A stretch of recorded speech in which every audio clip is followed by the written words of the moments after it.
So the home regulation has always had a provision at 92-255 that allows the sale of a home rental unit to the tenant of that home unit.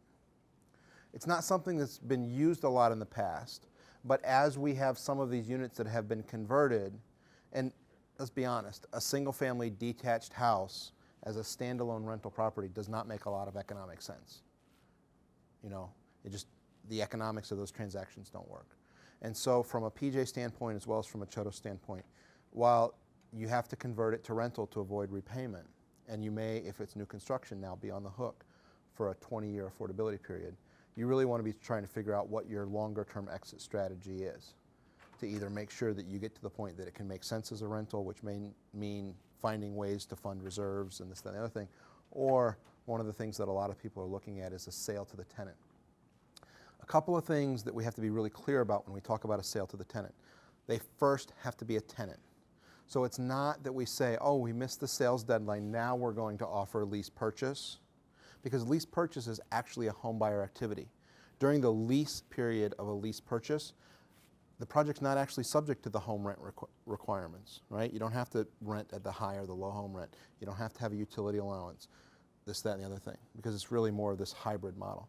So first, once it becomes a rental, they have to have a home eligible lease. You have to have a tenant selection plan.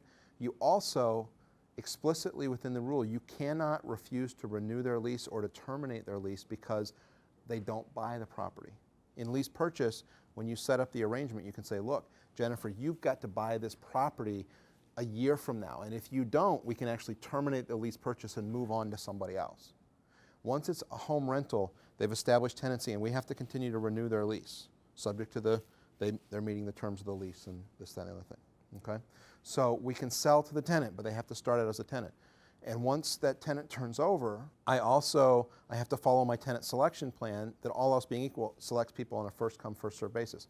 So I can't skip over the next 3 people on the list to find somebody on the waiting list that said, yeah, I might be interested in buying it.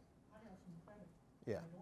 So there is a long-term exit strategy to sell to the tenant, but it's not quite as cut and dried as just saying, oh, we're going to sell. The other thing is, as it turns over, you can't say, oh, well, we're not going to release it. We're going to put it back on the market as for sale. It's rental. It's set up to be rental. So they have to start out as a tenant.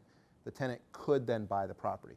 If the tenant buys the property and they need direct assistance, we can provide direct assistance to them. It's one of the other exceptions to you can't put more money into the deal during the home affordability period. The PJ could, at the point that the sale to the tenant is happening, actually set up a down payment assistance only project from the EN portion of the grant to provide the direct assistance needed to the buyer. If the buyer is receiving direct assistance, the tenant that's buying is receiving direct assistance, in essence, the rental affordability period gets truncated, and I can use recapture based on that amount of direct assistance. If the tenant is just buying it without direct assistance, then they have to assume the balance of the affordability period and use the resale provision.